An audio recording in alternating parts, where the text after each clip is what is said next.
आज की वीडियो में हम बात करेंगे अनावर के बारे में, जो कि एक ओरल एनाबॉलिक एंड्रोजेनिक स्टेरॉइड है। अभी तक हमने स्टेनाजोल को कवर किया है, जो कि ओरल एंड इंजेक्टेबल दोनों फॉर्म में आता है। उसके बाद हमने ट्रेनबोलोन को कवर किया है, उसके बाद हमने बोल्डिनोन को कवर किया है। लास्ट जो मेरी वीडियो थी उसमें मैंने एनाड्रोल को कवर किया। आज मेरी एनाबॉलिक सीरीज की 5वीं वीडियो है।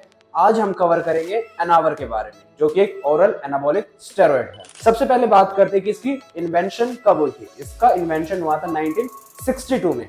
इसका इन्वेंशन किया था रफेल पेपो एंड क्रिस्टोफर जे जंग ने। यूएस फार्मास्यूटिकल कंपनी के साथ मिलकर इन दोनों ने इसका इन्वेंशन किया था 1962 में। इसका मेडिकल यूज की बात करें तो मेडिकल यूज था कि अगर किसी इंडिविजुअल की bone density day by day drop हो रही है तो वहां पर इसको हम एज ए मेडिकेशन उसको यूज कर सकते हैं। अगर किसी इंडिविजुअल को सीवियर बर्न हुआ है तो उस केस में भी हम अनावर को यूज कर सकते हैं। एंड अगर किसी इंडिविजुअल की प्यूबर्टी है वो डिले हो रही है तो उस केस में भी हम इसको यूज कर सकते हैं। एंड किसी इंडिविजुअल को मसल वेस्टिंग डिजीज है, जैसे कि कैंसर है, HIV है, एड्स है, उस कंडीशन में भी हम अनावर को यूज कर सकते हैं। एंड उसके साथ साथ अगर किसी को एनीमिया है, एनीमिया में भी हम अनावर को यूज करते हैं। ये 1962 की बात कर रहा हूं मैं। आज के टाइम पे तो काफी सारी मेडिकेशंस आ चुकी है, जो कि बट जो अनावर है ये एक स्टेरॉइड है। ये भी जब बिल्कुल ही लास्ट स्टेज आ जाती है, जब बिल्कुल ही सीवियर कंडीशन हो जाती है, डॉक्टर इसको तब सजेस्ट करते हैं। सबसे पहले कि जो लोअर ग्रेड की मेडिकेशन है वो प्रिस्क्राइब की जाती है। अगर उससे बात नहीं बनती है, कोई जो उनकी कंडीशन है उसमें एनहेंस या कुछ कंडीशन में इंप्रूवमेंट नहीं दिखती है, तो फिर थोड़ा सा ग्रेड 1 कर ग्रेड 2 ग्रेड 3 के बाद जाते हैं। एंड जब मेडिकेशन से ही बात नहीं बनती तब जाके जो डॉक्टर्स हैं स्टेरॉइड को प्रिस्क्राइब करते हैं। एनावर भी एक मेडिकल यूज के लिए इन्वेंट की गई थी 1962 में।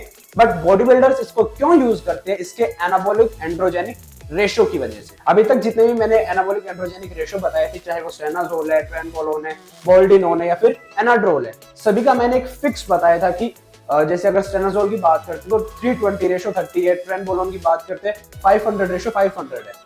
बट अनावर की मैं बात करता हूँ, ये कंपनी टू कंपनी वेरी करता है। कैसे वेरी करता है? जैसे जो इसका एनाबॉलिक इफेक्ट है वो है 322 से लेके 630 तक, 322 टू 620 के बीच में इसका जो एनाबॉलिक इफेक्ट है वो हो सकता है। बट इसका एंड्रोजेनिक है वो सेम है, वो है 24। तो 322 से लेके 650 630 तक भी इसका जो एनाबोलिज्म है वो देखने को मिल सकता है। एंड ये कंपनी टू कंपनी वेरी करता है। बट जो इसका एंड्रोजेनिक इफेक्ट है वो सिर्फ और सिर्फ 24 है। तो अगर कोई फीमेल भी बॉडी बिल्डिंग करना चाहती है तो एनावर वो ले सकती है।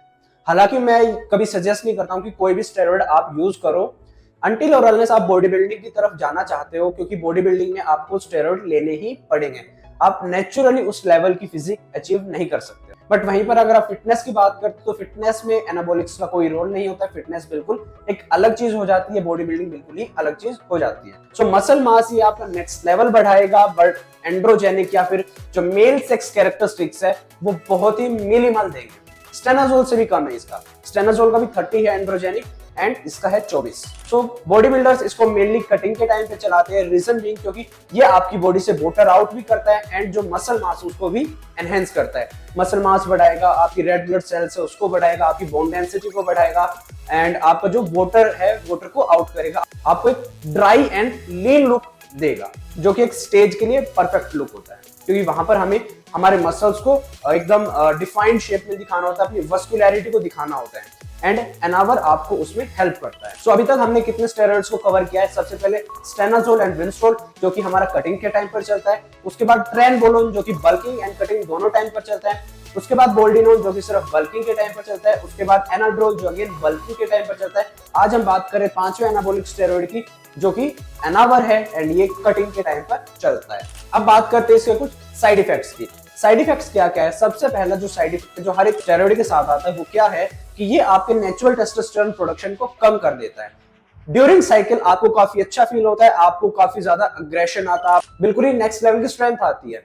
बट जैसे ही आप एनाबॉलिक्स को लेना छोड़ देते हो, आपकी बॉडी में टेस्टोस्टेरोन लेवल है वो ड्रॉप हो जाता है। उसके साथ साथ ये एक ओरल स्टेरॉइड है, तो ओरल स्टेरॉइड सबसे ज्यादा हार्म करता है आपके लीवर को, क्योंकि जितने भी ओरल मेडिकेशन, अगर आप मेडिकेशन भी लेते हो या फिर आप स्टेरॉइड भी लेते हो, तो उसको मेटाबोलाइज करने का काम आपके लीवर का आता है जब भी आप कोई भी ओरल चीज को लेते हो। आपका जो नेचुरल टेस्टोस्टेरोन प्रोडक्शन है उसको कम कर देता है, आपके लीवर की में ये टॉक्सिसिटी को बढ़ाता है, आपके लीवर को हार्म पहुंचाता है। उसके साथ साथ ये आपको गाइनोकमेस्टिया भी करा सकता है। एंड फोर्थ पॉइंट क्या है कि ये आपके कोलेस्ट्रॉल लेवल को भी ऊपर नीचे करता है, जो कि आपके डायरेक्टली लिंक है आपके हार्ट के साथ। सो आज की वीडियो में हमने बात की कि अनावर की डिस्कवरी कब हुई थी, इसका इन्वेंशन कब हुआ था, 1962 में हुआ था, किन लोगों ने किया था, मेडिकल यूज क्या है इसका, बॉडी बिल्डिंग में इसका कब यूज आता है, बल्किंग के टाइम पर या फिर कटिंग के टाइम पर, इसका एनाबॉलिक एंड्रोजेनिक रेशियो क्या है, इसका साइड इफेक्ट्स क्या है। एंड अगर आप लोगों ने मेरी पहले की वीडियोस को नहीं देखा है जिसमें मैंने